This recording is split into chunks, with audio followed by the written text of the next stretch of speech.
안녕하세요. 저는 40대 중반의 여자이고 늦은 결혼을 했습니다. 지금의 남편과 사실 결혼 전에 결혼을 할 수 없는 관계인 걸 알고 헤어질 뻔했지만 결국은 이렇게 행복한 결혼 생활을 하고 있어요. 다들 제 이야기를 들으면 제가 잘못했다고 욕을 하시겠지만 그래도 저에게는 40년 인생 동안 힘들었던 날들을 모두 보상받았다고 생각할래요. 사실 지금에서야 말하는데 그때 결혼을 포기하지 않은 것을 다행이라고 생각합니다. 저에게는 여동생이 있었어요. 여동생이 어렸을 때 남자친구를 사귀어서 원치 않는 임신을 해버렸죠. 그때는 동생이 학생 신분이었고 아기를 낳으면 미래를 망친다고 생각해서 저희 부모님은 무조건 아이를 지우라고 했답니다. 무엇보다 저희 여동생이 몸이 많이 연약해요. 어느 정도였냐면 혼자서도 몸을 가누기 힘든 정도라고 생각하면 될 것 같네요. 그래서 아버지와 어머니는 네 몸 하나도 간수 못하면서 어떻게 갓난아기를 책임지겠다는 거니? 라고 하셨죠. 저는 여동생 편을 들고 싶었지만 아기를 낳으면 동생이 너무 힘들어할 것이 뻔했기 때문에 마음껏 지지해주진 못했어요. 그리고 동생이 아기를 가지게 되었던 사실을 알게 되자 아기 아빠인 동생 남자친구는 바로 도망을 갔다고 하네요. 그래서 아기를 낳으면 졸지에 미혼모가 되는 거였죠. 그런데도 동생은 낳겠다며 고집을 부렸습니다. 산부인과에서도 아기를 낳으면 산모가 위험해진다고 하면서 동생을 설득했지만 결국 동생은 아기를 낳았습니다. 그리고 조카를 낳은 동시에 동생은 하늘나라로 갔답니다. 부모님은 펑펑 우시면서 도대체 왜 이렇게까지 해야 했냐? 라고 했고 동생이 아기 보고 엄마를 죽인 괴물이라며 손주 취급도 안 했어요. 손주랑 붙어 있으면 저희 동생처럼 자기들도 죽일 거라나 뭐라나. 그리고 동생이 죽기 전에 저에게 언니, 내가 죽게 되면 우리 아기 언니가 키워줄 수 있어? 라고 했어요. 저는 동생이 생명을 포기하고 아기를 낳을 정도로 애정을 듬뿍 담아서 낳은 아이를 혼자 놔둘 순 없었기 때문에 동생의 죽음을 헛되게 하지 않기 위해 아이를 키우기로 했습니다. 물론 쉽지 않은 결정이었고 부모님도 저에게 너 그 아이 키우는 순간 우리랑 인연도 끝이다 라고 하시며 말리셨죠.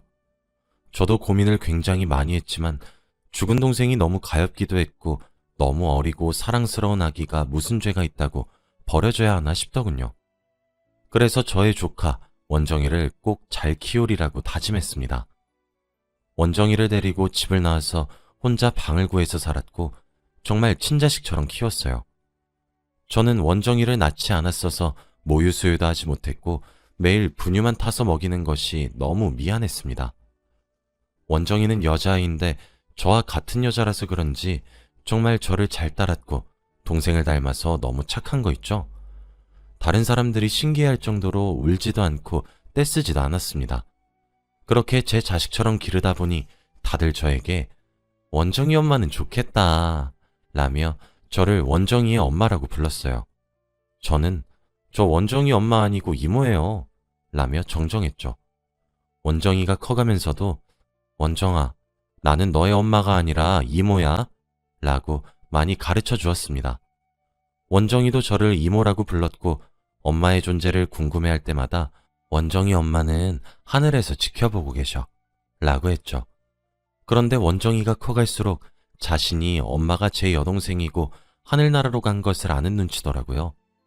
저에게 물어보진 않았지만 아마 제가 명절 때마다 동생의 묘지에도 가고 제사도 지내다 보니 아는 것 같았어요. 원정이는 공부도 잘했고 성실해서 제가 일일이 이거 해라 저거 해라 명령하지 않아도 자기가 할 일은 척척 했답니다. 그리고 수능이 끝나자마자 아르바이트를 하면서 용돈벌이는 스스로 했고 친구들도 자주 저희 집에 데리고 오면서 같이 놀았죠.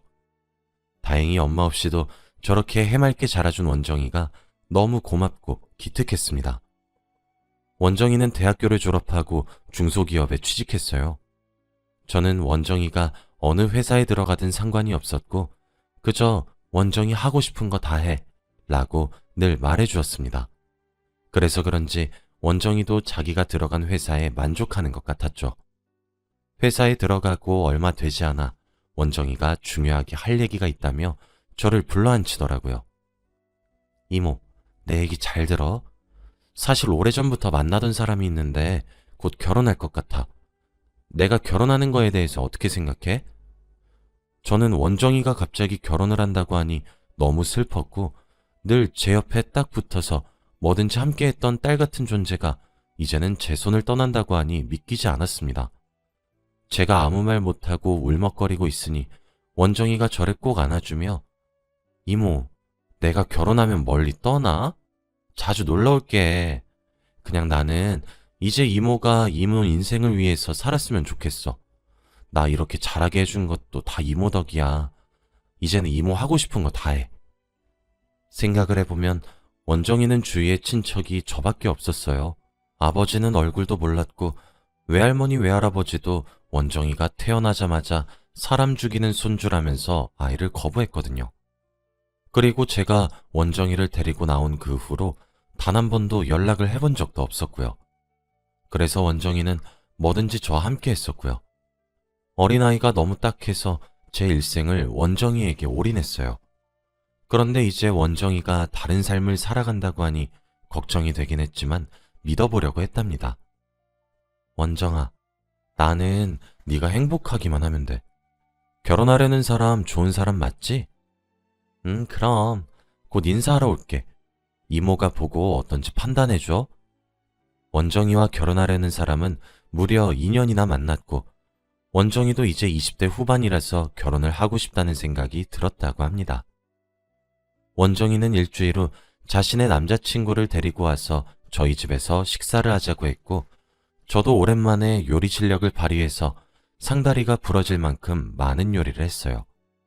원정이가 데리고 온 사람은 정말 싹싹했고 어른한테 예의가 정말 바르더라고요. 이미 그 사람은 원정이가 어떻게 자라왔는지 배경을 다 아는 사람이라 깊은 설명이 필요가 없었죠. 원정이 이모님, 원정이 이렇게 이쁘게 키워주셔서 감사해요. 제가 꼭 원정이 행복하게 해줄게요. 저 믿고 맡겨주세요. 그 사람의 듬직한 말에 저는 원정이가 좋은 사람을 만났다고 생각을 했습니다. 그 사람도 부모님께서 이혼을 했고 아버지와 단둘이서 살고 있다가 취직을 한 뒤 집에서 나와 회사 근처에 혼자 살고 있다고 하더라고요. 그 사람 집안과 저희 집안은 비슷해서 더 안심이 되었고 원정이가 시댁살이를 하지 않을 거라고 생각을 하니 한시름 놓을 수 있었어요. 저는 결혼하는 것을 허락했고 그 사람은 밥을 먹고 집으로 돌아갔습니다. 원정이가 그 사람을 보내고 저에게 와서 이모, 잠깐 얘기 좀 하자 라고 하더라고요. 이모, 나 이모를 엄마처럼 생각하는 거 알지? 나의 하나밖에 없는 가족이잖아. 그래서 그런데 혹시 혼주석에 앉아줄 수 있어? 라고 하는 게 아니겠어요? 정말 그래도 되겠니? 저는 울면서 원정이의 손을 잡았고 원정이도 당연히 그래도 되지. 엄마도 하늘에서 너무 좋아할 거야. 라고 했어요. 그때도 원정이와 저는 안으면서 펑펑 울었어요. 저는 그때부터 아직 상견례도 하지 않았는데 결혼식 날에 무슨 한복을 입을지 고민을 했네요. 정말 기대가 되었고 원정이에게 너무 고마웠거든요. 드디어 키우는 얘를 이렇게 갚아주네 하면서요. 아, 그리고 그때 저는 만난 지 얼마 되진 않았지만 사귀고 있는 사람이 있었어요. 그 남자의 이름은 김주석인데 정말 따뜻하고 다정한 사람이죠. 저는 사실 이번 인생은 원정이 하나로 너무 크나큰 선물을 받은 거나 다름이 없었는데 인연은 갑작스럽게 생긴다더니 이렇게 좋은 사람을 만나게 될지 어떻게 알았겠나요?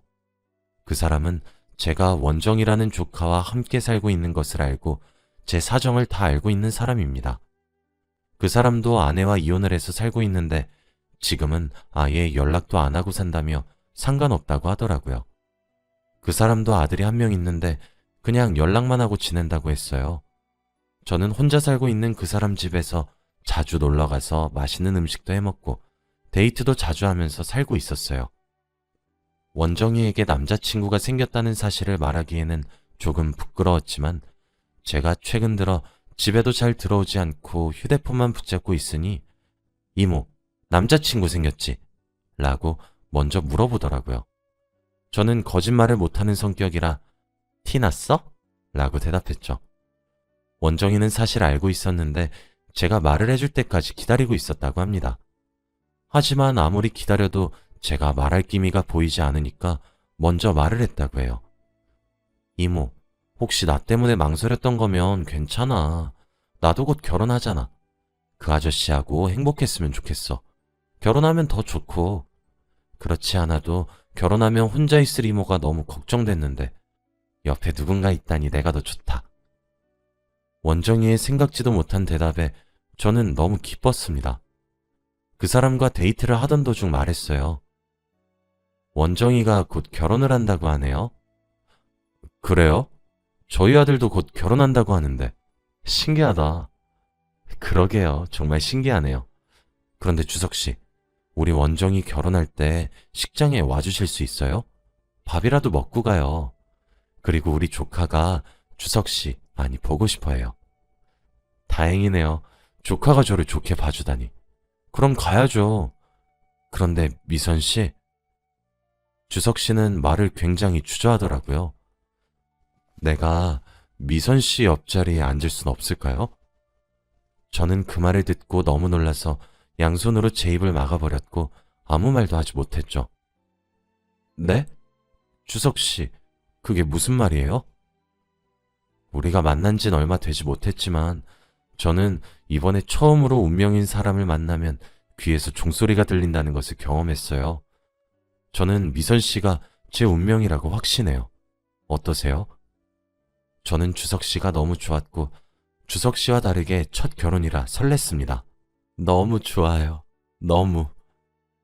그렇게 저희는 결혼을 약속하게 되었고 얼른 원정이에게도 소개를 해주고 싶었어요. 원정이의 혼주석에서 혼자 앉아있을 제가 너무 외로워 보일 것 같았는데 주석 씨와 함께 있으면 너무 즐거울 것 같았습니다. 저는 집으로 돌아오자마자 원정이에게 그 사람이 저에게 청혼을 했다고 말했어요. 정말이야? 너무 다행이다. 좋은 분 맞지? 그럼 나도 결혼하고 이모도 결혼 안 해? 너무 좋다. 정말 나중에 소개시켜줘. 어떤 분이 우리 이모 마음 훔쳐가셨는지 너무 궁금하다.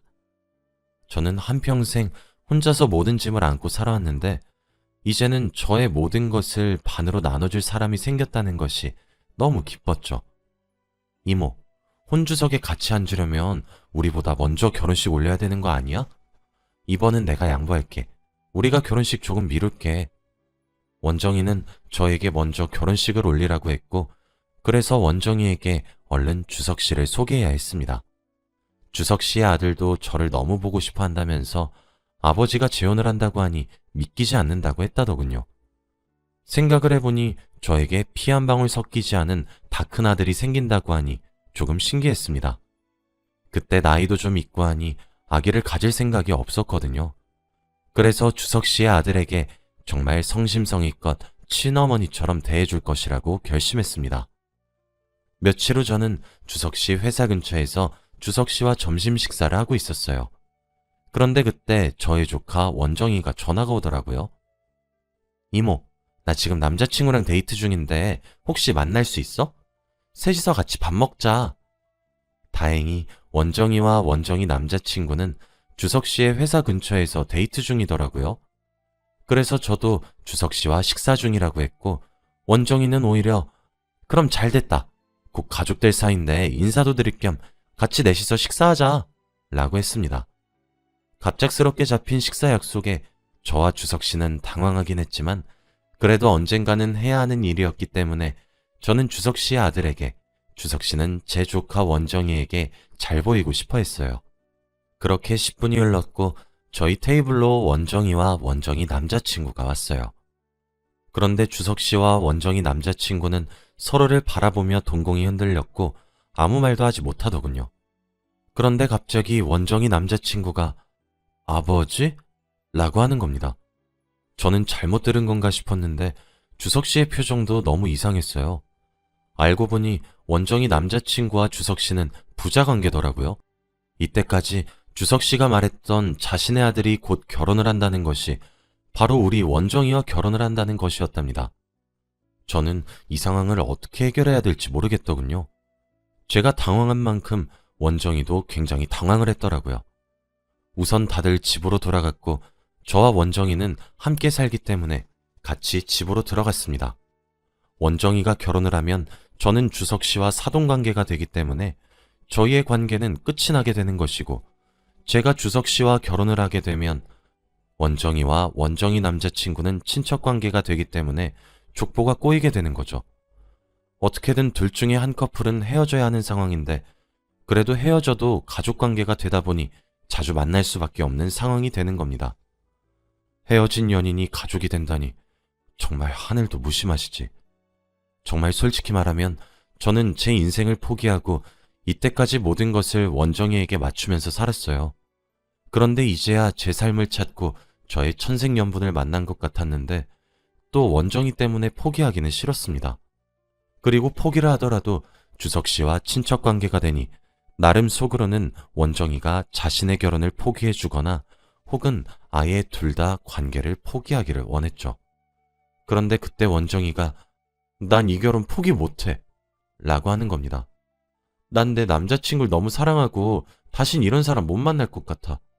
그러니까 이모, 미안한데 이번 딱 한 번만 이모가 양보해 주라. 저는 아주 당당하게 저보고 헤어지라고 하는 원정이가 조금 미웠어요. 원정아, 내가 다른 건 다 양보해도 이건 양보 못하겠다. 내가 너를 평생 동안 엄마 노릇하면서 내 삶 다 포기하고 살았는데 넌 이번 한 번도 양보 못 해주니? 그리고 헤어지면 가족이 되니까 자주 볼 텐데 나는 절대 그런 거 못해.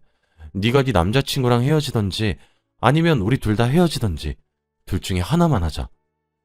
이모, 내가 이런 말까지 안 하려고 했는데 솔직히 내가 어릴 때부터 이모한테 키워달라고 했어? 그리고 내가 이모 삶 포기하라고 했냐고. 그냥 차라리 나를 보육원이나 고아원에 보냈으면 이런 일 없었을 텐데. 저는 원정이의 말을 듣고 정말 억울하고 화가 치밀어 올랐어요. 그래서 저도 모르게 손이 원정이의 뺨으로 향했습니다. 저도 때리고 나서 정신이 차려지더군요. 기껏 키워줬는데 이모한테 하는 말이 고작 이거라뇨? 그리고 남자 하나한테 빠져서 이모한테 못하는 말이 없구나 싶더군요. 원정이는 생애 처음 보는 저의 그런 모습에 너무 놀라며 눈물을 흘리더라고요. 이모, 나 이모한테 방금 맞았으니까 이모가 양보하는 거지? 뺨 맞은 걸로 이모가 그 아저씨랑 헤어지는 걸래. 저는 그런 원정이의 고집을 꺾을 수 없었어요. 원정이는 하나에 꽂히면 그것만 하는 성격이거든요. 저는 그대로 주저앉아 버렸고 원정이는 외투를 챙겨 밖으로 나갔습니다. 저는 정말 주석 씨랑 헤어져야 하는 건지 고민이 되었어요. 나이가 40이 넘었고 드디어 평생 함께할 사람을 찾았는데 이런 우연이 다 있나 싶더군요. 원정이는 아직 어리고 만날 남자도 많으면서 이렇게 자기 생각만 하다니 너무 슬펐습니다. 저는 주석 씨의 연락도 다 무시하고 오로지 집에서만 하루 종일 있었어요. 세상을 다 잃은 기분이었고 주석 씨가 너무 보고 싶었습니다. 그때 집으로 누군가 찾아왔고 저는 인터폰으로 밖을 살펴보니 주석 씨더라고요. 그래서 문을 열어주었는데 보자마자 저를 안아주었습니다. 미선 씨, 주석 씨, 우린 안 되는 관계라고요. 원정이가 주석 씨 아들이랑 결혼을 한대요. 아니에요. 미선 씨, 원정이가 저에게 직접 찾아와서 말했어요. 자기 이모 잘 부탁한다고 하면서요. 주석 씨가 말하기를 원정이가 저에게 뺨을 맞고 모진 말을 내뱉고 나간 후 주석 씨를 찾아갔다고 하네요. 아저씨, 저희 이모 평생을 저를 위해서만 살아서 저밖에 모르는 바보예요. 그런데 아저씨가 이모를 데리고 간다고 해서 너무 걱정되는 마음에 너무 욱해서 이모한테 모진 말을 해버렸어요. 그런데 아마 이모도 저한테 미안해서 바보같이 또 자기 결혼 포기하고 저한테 양보할 게 뻔해요. 그래서 미리 아저씨한테 말하는데 이모한테 이제 짐 덜어드리고 아저씨와 평생 함께 사셨으면 좋겠어요. 그리고 저는 아저씨 아드님하고 헤어지려고 해요. 이렇게라도 이모가 저를 키워주셨던 은혜를 갚을 수 있는 것 같아서 너무 기뻐요. 저는 이제 집 떠나서 다른 지역에서 혼자 살 거예요. 저를 찾아오진 말아주세요. 저희 이모 잘 부탁드려요. 라고 자기 할 말만 하고 갔답니다. 저는 저의 행복을 위해서 원정이에게 포기하라고 했는데 원정이가 그런 생각을 가지고 있을 줄 몰랐어요. 그렇게 무거운 마음을 가지고 원정이의 말대로 저는 주석 씨와 결혼을 했고 원정이는 제 결혼을 진심으로 축하해 주었습니다. 이제 저에게 빚을 다 갚은 것 같다면서 다른 지역으로 가서 살고 있어요. 이제 저희는 가끔 명절에만 얼굴을 보고 연락은 자주 합니다. 이제서야 저도 제 삶을 오로지 저를 위해서 살 수 있을 것 같아요. 원정이는 이제 저의 손에서 벗어나 혼자서 자유로운 세상을 살게 되었고 저도 주석 씨와 단둘이서 알콩달콩 살고 있습니다. 제 이야기는 여기까지이고 들어주셔서 감사합니다.